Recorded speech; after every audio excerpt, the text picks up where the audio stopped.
दोस्तों नमस्कार, मैं संजय जैन आपका स्वागत करता हूं वार्ड की बात पार्षद के साथ के इस खास एपिसोड में। हमारे बीच स्वामी विवेकानंद नगर वार्ड क्रमांक 37 से भारतीय जनता पार्टी की पार्षद, शिक्षा एवं महिला बाल विकास विभाग की सभापति श्रीमती विभा चंद्राकर स्टूडियो पहुंचे हैं। सबसे पहले मैम आपका स्वागत है, अभिनंदन है। चर्चा की शुरुआत करने से पहले मैं चाहता हूं आपका छोटा सा परिचय हमारे दर्शकों को। धमतरिया के गोट के सभी दर्शकों को मेरा नमस्कार। चर्चा की शुरुआत करते हैं जी। क्योंकि आप राजनीति में आपका प्रवेश हुआ है तो अपन शुरुआत यही से करेंगे। आप जब चुनाव में लड़े इसके पहले आपकी पारिवारिक पृष्ठभूमि के बारे में, आपकी शिक्षा दीक्षा के बारे में जी। मेरा नाम विभा चंद्राकर है, मैं रायपुर से बिलोंग करती हूँ और मैं बीएससी एमए इंग्लिश एंड और फार्मेसी का एजुकेशन है मेरा जी। और मेरी फैमिली एज ए सक्रिय कार्यकर्ता तो नहीं थे, पर भाजपा के जो मूलभूत सिद्धांत है उससे बहुत ज़्यादा मतलब प्रभावित रहे जी।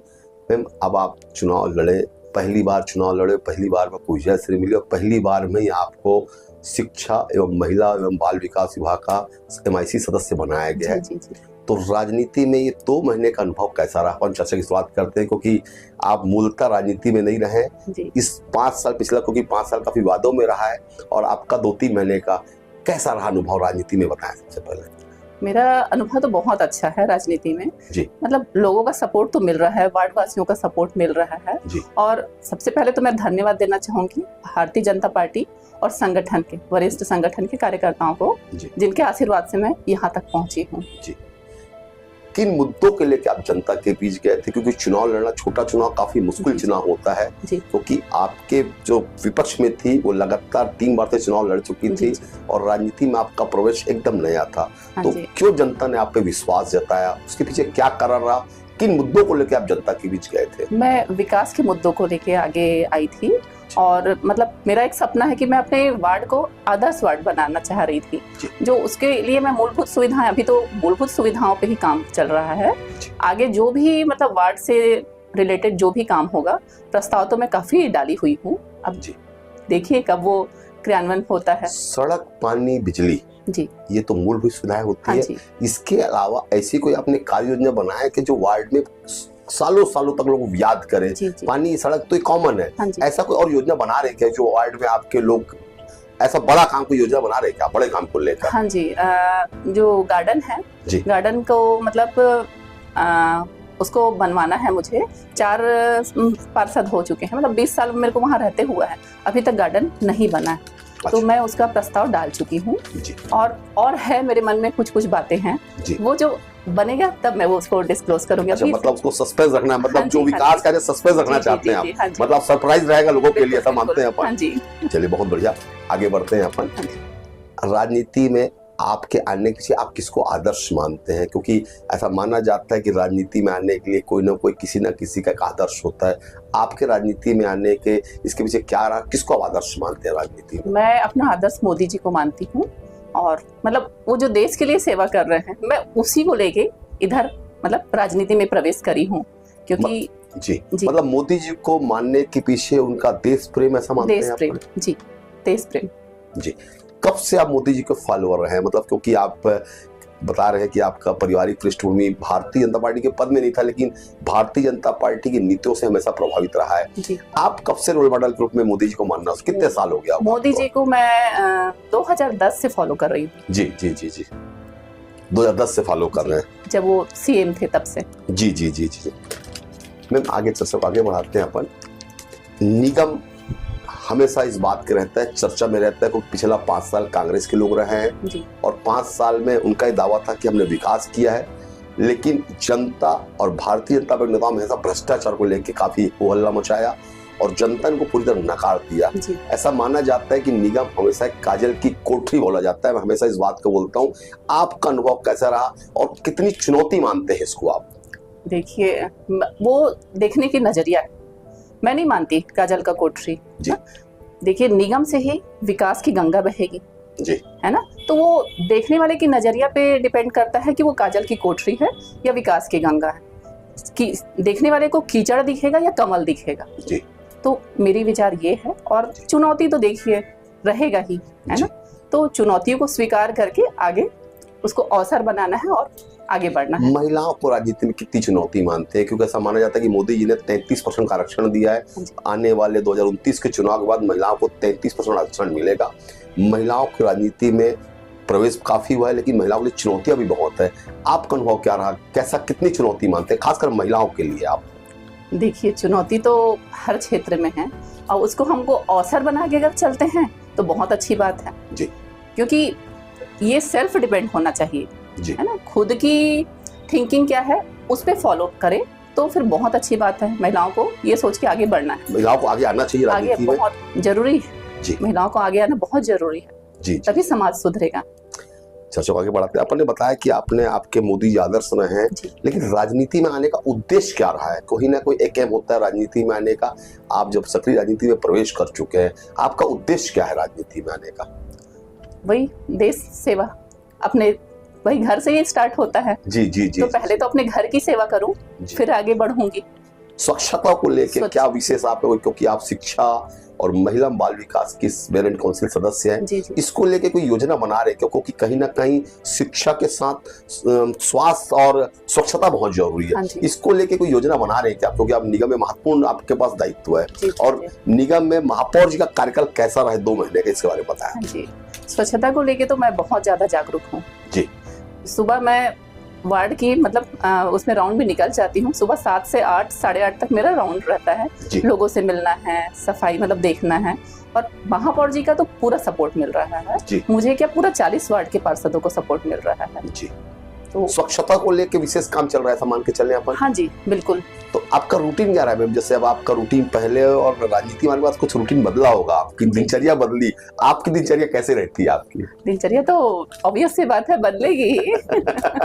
अभी रूटीन कैसे रहा आपका? व्यस्तता बढ़ गई आपकी, क्योंकि बहुत ज्यादा बढ़ी है। व्यस्तता के साथ साथ आप बहुत महत्वपूर्ण पद आपको मिला है। हाँ जी। शिक्षा और महिला बाल विकास, तो कैसे मैनेज करते हैं? पारिवारिक, आपका परिवार की भी जिम्मेदारी है, कैसे मैनेज करते हैं आप सब चीजों को?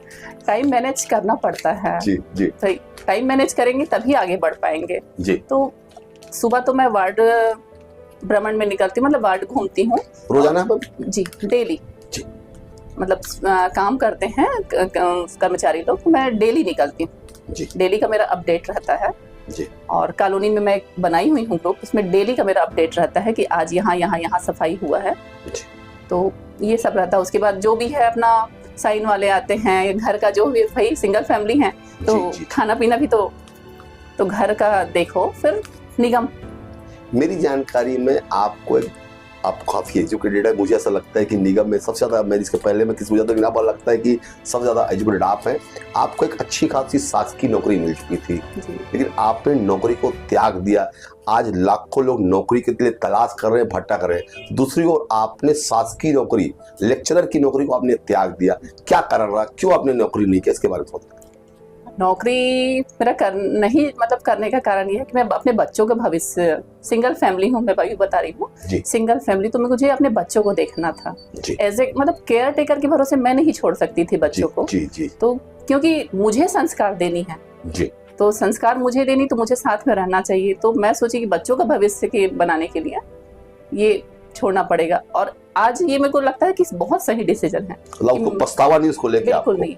मेरे बच्चे जिस पोजीशन में है, मेरे को बहुत खुशी होती है। बच्चों के बारे में बताया थोड़ा सा, क्या बच्चे, कितने बच्चे और क्या कर रहे हैं बच्चे? एक मैसेज देना चाहते हैं अपन, थोड़ा बताया हमारे पास। मेरे 2 बच्चे हैं। बड़ा बेटा है, वो इंटर्नशिप हो गया उसका, MBBS कंप्लीट, अभी वो PG की तैयारी कर रहा है, और बेटी MBBS फर्स्ट ईयर में है जी। और भाई साहब वो प्रिंसिपल हैं। वो कहाँ है प्रिंसिपल? वो डोनर हायर सेकेंडरी स्कूल जी जी। शिक्षा के साथ एजुकेशन, शिक्षा ये काफी महत्वपूर्ण है। ऐसा देखा जा रहा है कि शिक्षा के चलते में एजुकेशन से कहीं ना कहीं जो संस्कार है वो कम होते जा रहा है, क्योंकि आप काफी पढ़े लिखे हैं, आप बता रहे हैं कि आपके दोनों बच्चे एमबीबीएस कर रहे हैं, भाई साहब प्रिंसिपल। इसके बारे में दर्शकों को बताएं कैसे मैनेज करना चाहिए, क्योंकि एजुकेशन से ज्यादा संस्कार जरूरी है, ऐसा मैं मानता हूँ। इसके बारे में थोड़ा सा बताएं दर्शकों को। तो देखिए, संस्कार तो घर से ही निकलता है। माँ बाप को ही पहले, सबसे पहले तो टीचर पेरेंट्स ही होते हैं, तो संस्कार तो सबसे पहले माँ बाप ही देंगे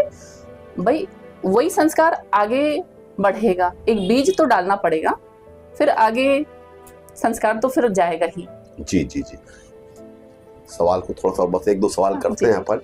अब आपका राजनीति में प्रवेश हो गया है, हर व्यक्ति के जीवन में कुछ एम बना होता है कि मुझे उस मुकाम में पहुंचना है या मुझे उस मंजिल को हासिल करना है।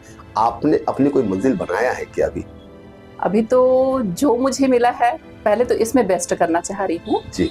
जो एजुकेशन और महिला बाल विकास है, इसमें कुछ कुछ जो भी है, जो कमी है या जो भी है, उसको मैं बहुत अच्छे से करना चाह रही हूँ। फिर आगे तो भाई जब इस क्षेत्र में आई हूँ तो आगे बढ़ने ही आई। उसको भी सस्पेंस रखें ऐसा मानते हैं अपन? क्योंकि आपने बोला कि मैं कुछ सीक्रेट प्लान है मेरा, ये भी एक सीक्रेट प्लान है मानते हैं अपन? बिल्कुल, जब इस क्षेत्र में आए हैं तो आगे बढ़ने ही आए हैं।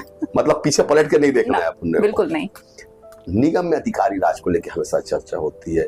आम आदमी का काम नहीं होता, छोटे छोटे कामों के लिए लोगों को भटकना पड़ता है, खासकर छोटा छोटा काम रहता है, उसी लेना नहीं मिलता। इसको लेके आपका अनुभव क्या रहा, और इसके लेके क्या खासकर जो महिलाएं आती है, छोटे बच्चों को लेकर आती है, उसके लिए ऐसा कुछ बना रहा था कि महिलाओं को भटकना ना पड़े? क्या अधिकारियों को अपने दिशा निर्देश है इसके बारे में बताएं?